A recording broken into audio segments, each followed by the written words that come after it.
as Andrew's told you, this is my book that I published, Happiness in Denial. And if you want, you can actually get a signed copy of this today. Okay? So it's more geared towards women, but if you want to give it to your mother or your sister or whoever, auntie, feel free. I'm a non-binary he, they, so I'm learning about the parts of me that are women, namely these that are help me from my medication, but I'm still figuring out things. What did you say? You're a non-binary. What's the next one? A he, they. It's a he that's also a they. Mysterious. Could you spell that? H-E/they. Oh, he, they. Oh, okay. Cool. Okay. Anyway, okay, so Andrew asked me to talk today a bit about my experience, publishing, and writing my story. So, I'll give you a bit of background. So the reason I wrote my story is because recently I've met a lot of women who have been through divorce, and it's your typical story of a nice girl who meets a nice guy, they get married, and then over time the relationship changes. And I just thought, in the media there's a lot of dialogue about toxic relationships, gaslighting, narcissism. So my story is to try and tackle some of that, and I'm hoping that it serves as a cautionary tale, and that maybe some woman somewhere will pick it up and read it and realise that maybe she's in a toxic relationship. Because quite often you don't realise that you're in a toxic relationship. Or, for instance, you might leave a job. I know I've done that. Leave a job, go somewhere else, and then you think, geez, this place is so much nicer. What did I stay at that last place as long as I did? Right? So I just want people to be aware, basically. So that's why I've written it. And I haven't seen any other story written like this where it's real and it's honest. Really? Yeah, I think you would like Jane Carrow's book, The Mother.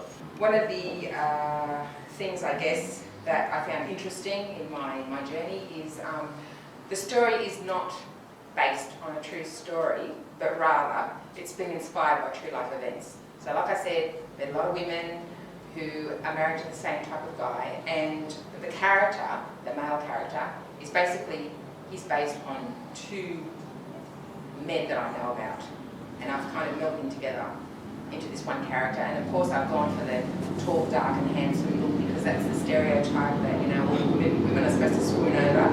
So, anyway, so like I said, but I have also drawn on personal experience, so things that I've, travelled or food or whatever. So there is quite a bit of me in the book too. Like when I talk about her having high cheekbones, for instance, or, that sort of thing. Yeah, but it is fiction. And that kind of surprises me too, because a lot of people still think that the story is about me, or it's about, family or whatever. And I wonder if Stephen King has the same problem. People ask him about that cat that you buried at the pet cemetery, He said, how was that when it came back to life for you? Or about that scary clown, so it's the same sort of thing. Anyway. Sorry to interrupt, but it's sort of like actors, they play a particular role, and then you think they're like that in real life, you know what I mean? It's sort of like, where's that line between reality and art?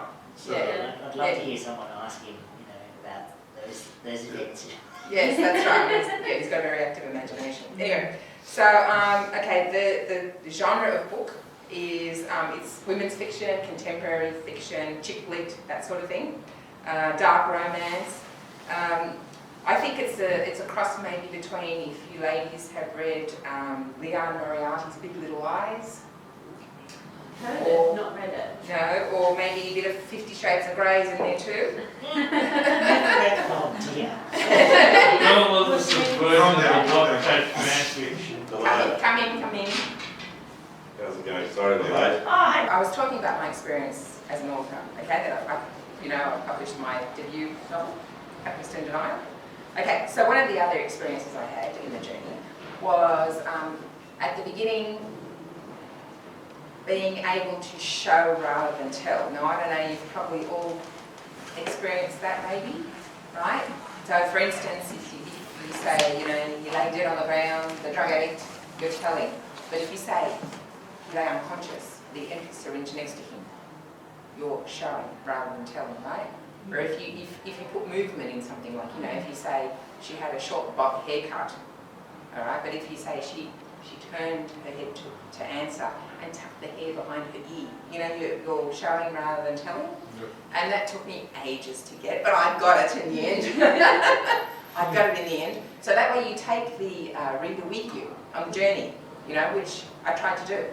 And what still amazes me though, is that, you know, I'll take the reader with me, and 9 out of 10 people, if I say table was wooden and brown, will hear wooden and brown, but there'll be that one person who still hears blue and plastic. And I don't know why.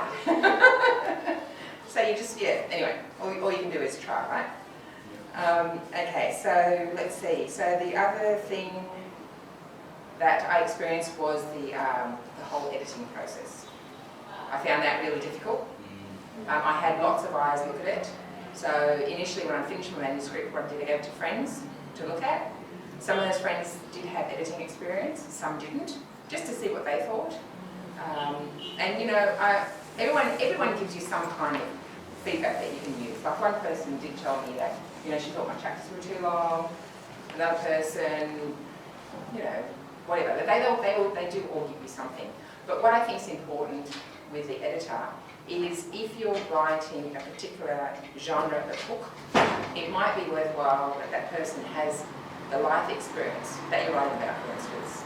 Because otherwise, quite often I know the editor that I had would say to me, oh, that's not real, that would never happen in real life. Well, it did happen. It happened to somebody that I know. You know, and they say that life is stranger than fiction. So, you know, so that was my experience. Sure. The most important part of publishing a book is the editing. Okay, and the editor has one role, to make the book better. Yep. Okay?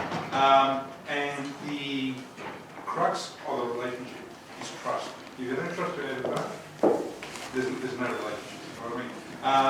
They have to be objective. They have to be cruel, so to speak. Because sometimes, you know, like people write in a particular way, and they write the way they speak. So there's a lot of stuff in there that's sort of like very casual, very irrelevant, or whatever the case may be. They've got to be in there and chop and chop and chop to get it as lean and as pithy as possible. Guy, who will be speaking to us in a couple of weeks, his last volume was 135,000 words, and it got cut down to 89,000. So that's like a third of the book gone. Okay, so you've really got to be able to take that on board and not take it personally. And the number of times that you get punch-ups between authors and editors, I've lost count.